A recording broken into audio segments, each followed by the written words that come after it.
암이 35%, 순환 주사 약품뿐만 아니라 다양한 이제 요소들이 호르몬들이 나오죠. 공학 자체가 속해가 많이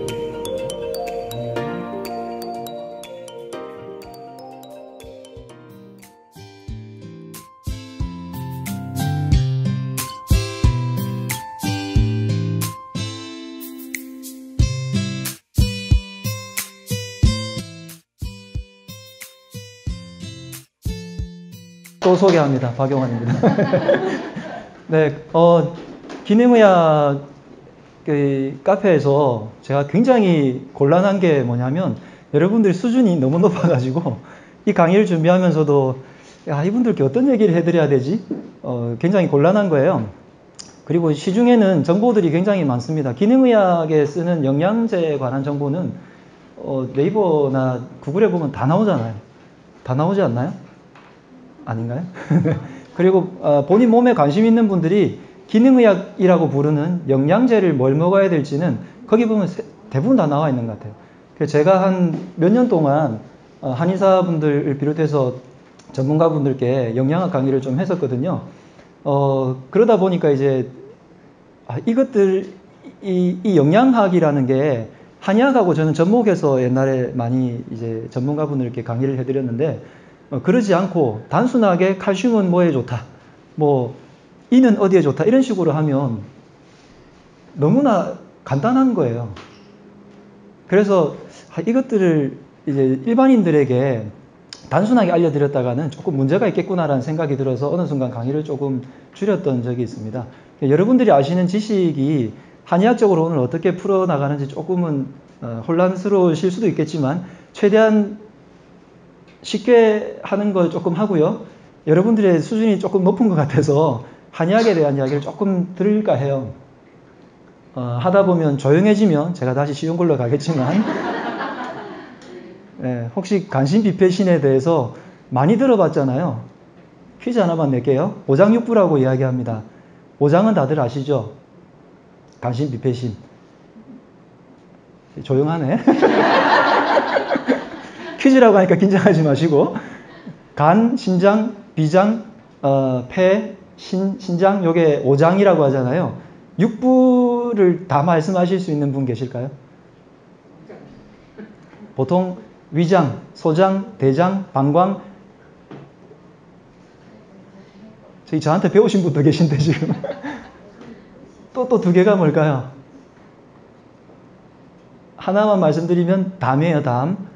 간 옆에 붙어있는 담이 육부 중에 하나거든요. 우리 맨날 오장육부가 어떤 이야기 하잖아요. 나머지 하나가 뭘까요? 지금 좀 전에 어떤 분이 말씀하시긴 하셨어요.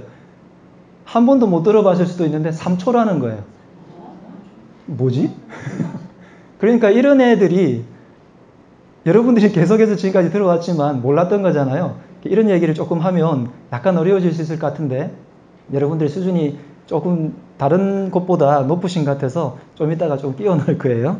네, 오늘의 주제는 호르몬에 대해서 하라고 합니다. 근데 한의학에 호르몬이라는 개념 자체가 없거든요. 아시겠지만. 그래서 이 호르몬을 제가 어떻게 말씀드려야 되나 고민을 하다가 물론 호르몬 질환들을 치료를 합니다. 도대체 호르몬이란 개념도 없는 한 분이 어떻게 호르몬 질환들을 치료를 할까?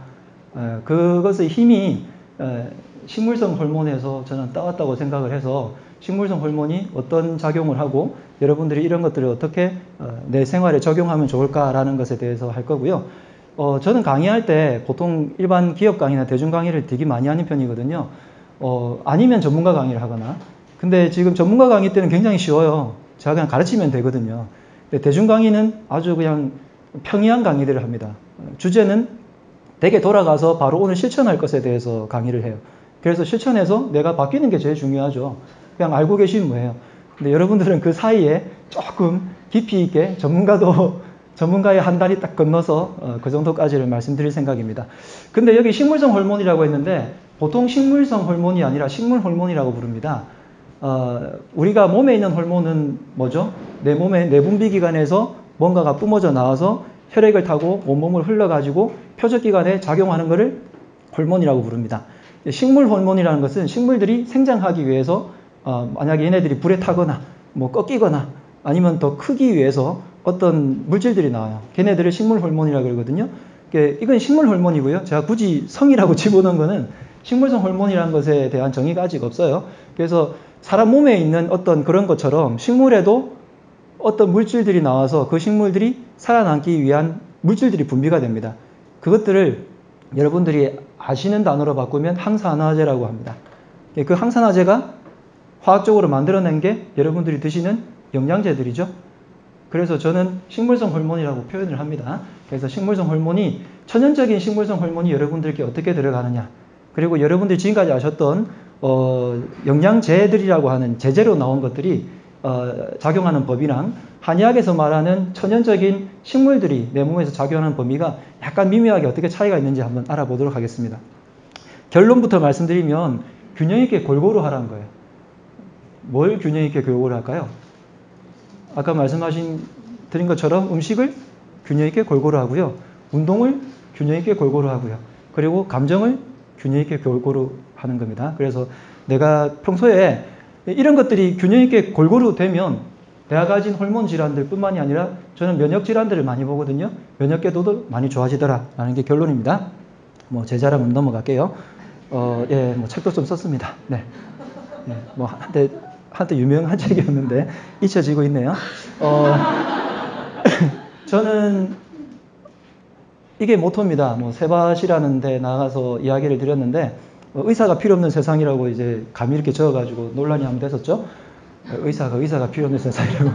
그래서 내 스스로 생활에서 균형을 어떻게 잡으면 스스로 몸을 관리할 수 있을 거 아니에요. 물론 관리를 좀 잘하더라도 저는 병에 걸리는 걸 재수 없다고 표현을 하거든요. 아무리 몸을 관리 잘하는 사람들도 어느 날 갑자기 내가 왜 암이지? 내가 왜 이런 게 걸렸지? 라는 게 생겨요. 물론 그 균형의 사인을 내가 딱 못 알아차리는 그 순간에 그게 균형이 딱 무너지는 어떤 시점까지를 못 알아차리면 탁 무너지겠죠.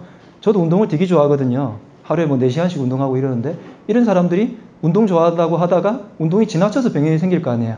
평소에 몸 관리 다른 건 다 잘하다가.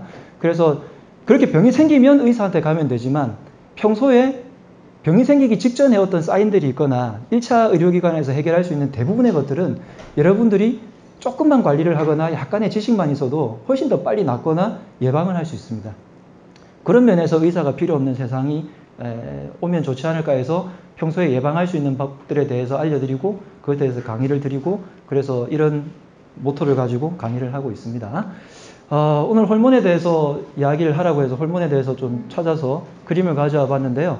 나중에 뭐 이것들에 대해서 조금 더 양의학적인 호르몬에 대해서는 또 의사 선생님께서 오셔서 좀 더 깊게 들어가시겠지만 저는 요것들에 대해서 어떤 식으로 한의학으로 접근하는지에 대해서 이제 말씀을 드릴 거예요.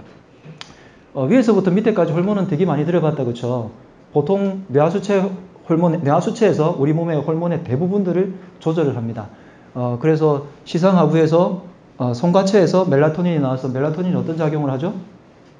잠을 자게 만들죠. 이게 수준이 높다니까요. 대답을 다 하시잖아. 예, 송가체에서 멜라토닌이 나와서 잠을 못 자게 해요. 그래서 불면증에 걸리죠. 그렇죠? 그 다음에 시상하부나 뭐 뇌하수체에서 문제가 생기면 예를 들어서 생리 쪽에 문제가 생기기도 하고요. 갑상선 호르몬이 아주 유명하죠. 갑상선에 문제가 생기면 갑상선 기능 저하증 혹은 항진증이 걸립니다. 그래서 갑상선 질환에 걸리기도 하고요. 시상하부나 이런 곳에 문제가 생겨서 그리고 부신피질, 부신수질 이런 데 호르몬에 문제가 생기면 만성피로가 생기죠. 면역계의 문제까지 같이 겹치게 됩니다. 얘네들이 두 개가 같이 겹치게 돼서 호르몬과 면역이 같이 무너지면 우울증이나 아니면 만성피로증후군이 생깁니다. 잘 아는 췌장에서 문제가 생기면 당뇨가 생기죠. 그 다음에 면역계 문제랑 저는 면역이랑 호르몬이 거의 동일하게 움직인다고 보거든요. 물론 호르몬은 약간 구체적인 면이 있고요. 갑상선 호르몬은 갑상선에만 나오잖아요. 면역은 좀 전신에 문제가 포함되어 있지만 얘네들이 같이 해서 부신에서 나오는 만성피로가 아주 오래돼 가지고 면역계 문제가 겹치면 뭐 베체트병 같은 게 걸리고요. 그 다음에 성호르몬에 문제가 생기면 사랑을 하는 어떤 문제들이 생기게 됩니다. 한의원에서 제가 아까 서두에 말씀드린 것처럼 호르몬이라는 단어 자체가 없어요. 그런데 한의원에 이런 질병들로 무수하게 오시거든요. 그리고 신기하게 잘 낫고 가십니다. 베체트병 거의 불치병으로 되어 있잖아요. 완치라는 단어가 엄청 어렵지만 굉장히 많은 도움을 받고 계시고요. 갑상선 질환, 불면, 심지어 우울증, 당뇨, 만성피로는 원래 한의학에서 많이 다루던 거잖아요. 다 피곤해서 생기죠. 피곤만 잘 해결해도 대부분의 호르몬 면역계 질환들은 다 나아요. 그러다 보니까 아마 한의학에서 만성피로를 주관하는 호르몬이 뭡니까? 부신 쪽의 이야기잖아요. 그래서 얘네들을 도와주는 한약들이 대부분 옛날에 정력제들이 대부분 다 그래요. 물론 정력제는 남자한테 쓰는 말이었지만 정력제들 대부분 오자라고 부르는 토사자 이런 것들이 여자분들의 피부에도 좋아요. 내가 몸에서 이 부신 쪽에 얘네들의 기운을 북돋아 주니까 내 몸에 에너지가 확 올라가잖아요. 남자들은 에너지 올라가면 그 생각밖에 안 하고요. 여자들은 에너지 올라가면 피부 좋아질 생각밖에 안 하나 봐요, 몸에서. 그래서 몸에서 피부가 자꾸 좋아지는 거죠. 그런 것처럼 얘네들이 호르몬이라는 어떤 개념은 없지만 호르몬 질환들이 개념하고는 상관없이 우리 몸 전체에서 어떤 균형만 잡아지면 점점 고쳐지더라는 거예요. 그것이 조금 어렵겠지만 한의학에서는 이런 단어들로 표현을 합니다. 동의보감에 나와 있는 목차기도 하고요. 정기신혈이라는 그 동의보감 안에 보면 목차들이 이렇게 쭉 있거든요. 그 안에서 대부분 우리 몸의 구성물질을 단백질, 탄수화물, 지방 이런 식으로 여러분들이 지금까지 생물학에서 배웠지만 한의학에서는 정기신혈이라고 표현을 해요. 내 몸에 정이 모이고요. 기로 퍼뜨리고요. 신이 이제 얘네들을 컨트롤하고요. 혈이라는 구체적인 것으로 몸에서 돌아다닙니다. 그 중에서 기 중에서 기가 우리 몸 안쪽에서 있느냐 바깥쪽에서 있느냐 돌아가는 걸로 영기위기라는 말을 쓰고요. 또 아까 삼초라는 육부 중에서 삼초라는 게 있었잖아요. 삼초라는 게 상초, 중초, 하초라는 걸 삼초라고 하기도 하고요. 단전이나 명문하고 똑같은 말이기도 해요. 단전이 뭐죠? 우리 복식호흡 하시는 분들이 많이 쓰는 말이잖아요. 복식호흡인데 우리나라에서 유독 단전호흡이라고 많이 표현을 합니다. 그래서 배꼽 밑에 있는 어떤 기가 많이 모이는 그런 곳이 있는데 그곳이 한국에서는 배꼽 아래, 그 다음에 여기 가슴 중앙에, 그 다음에 머리 위쪽에 있다 해서 3단전을 보통 얘기하는데 그 중에서 아래쪽에 있는 단전을 굉장히 중요하게 여기죠.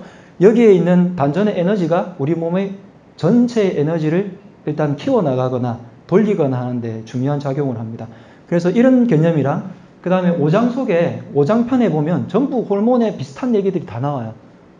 그리고 재밌게도 아까 여기 있는 호르몬들이 나오는 게 지금 표적기관들을 여러분들이 갑상선 알고 췌장 알고 하지만 소장에서 호르몬 나오는 거 아시죠?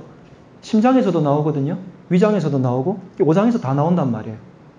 이게 한의학에서도 똑같이 오장에서도 다 이야기를 하고요. 아까 말한 부신피질 호르몬 다 단전이나 삼초 명문 문장에 다 들어가 있는 내용들입니다. 그래서 꼭 호르몬이라는 단어는 최근에 나온 우리나라에 최근이 아니죠.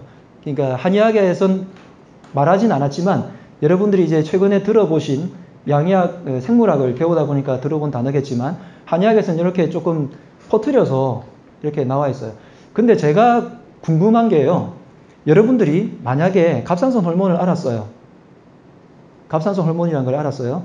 갑상선 질환을 알아요. 지금 갑상선 기능 항진증이나 저하증이라고 칩시다. 그럼 여러분들이 갑상선 약이라는 거 있죠. 신지로이드나 이런 것들을 만약에 여러분들이 처방하실 권리가 없잖아요. 그건 양의사 분들만 처방할 권리가 있잖아요, 지금. 그렇게 했을 때 여러분들이 그걸 안다고 해서 그럼 할 수 있는 건 뭐죠? 네? 네, 그러니까요. 맞죠? 여러분들이 할 수 있는 거는 결국 음식, 운동, 감정, 생활 습관을 조절하는 것밖에 없어요. 그 부분에서 저는 한의학이 조금 더 도움이 될 거라고 생각하거든요. 그런 면에서 말씀을 드릴 거예요. 제가 아까 생활 습관에서 할 수 있는 것을 강의 드린다는 말이 그 뜻이고요. 여기 안에 들어있는 많은 문장들이나 많은 이야기들이 아마 그냥 생활 습관에 관련된 얘기들이에요. 그 중에서 오늘은 식물성 호르몬에 국한돼서 음식을 어떻게 할 것이냐 그 문제만 할 건데 사실 굉장히 쉽습니다. 아까 답은 말씀드렸죠? 네, 골고루 균형 있게 먹으면 됩니다. 저는 호르몬이랑 면역이랑 이제 결국은 치료해 보니까 호르몬 질환을 가지고 오시는 분이랑 갑상선 질환은요 면역계 질환하고도 같이 이제 왔다 갔다 해요. 특히 하시모토 병이나 이런 것들은 거의 면역 질환, 자가 면역 질환으로 분류되어 있거든요. 면역 질환이랑 호르몬 질환이랑 저는 거의 비슷한 것 같아요. 그래서 같이 이런 치료 원리를 보면 특히 호르몬은 약간 감정에 조금 더 영향을 받는 것 같아요. 그러다 보니까 남자한테 조금 더 환자가 많을까요? 여성분들이 많을까요? 왜 이렇게 나뉘죠? 네, 약간 여성분들에게 조금 더 많은 경향이 있는 것 같아요.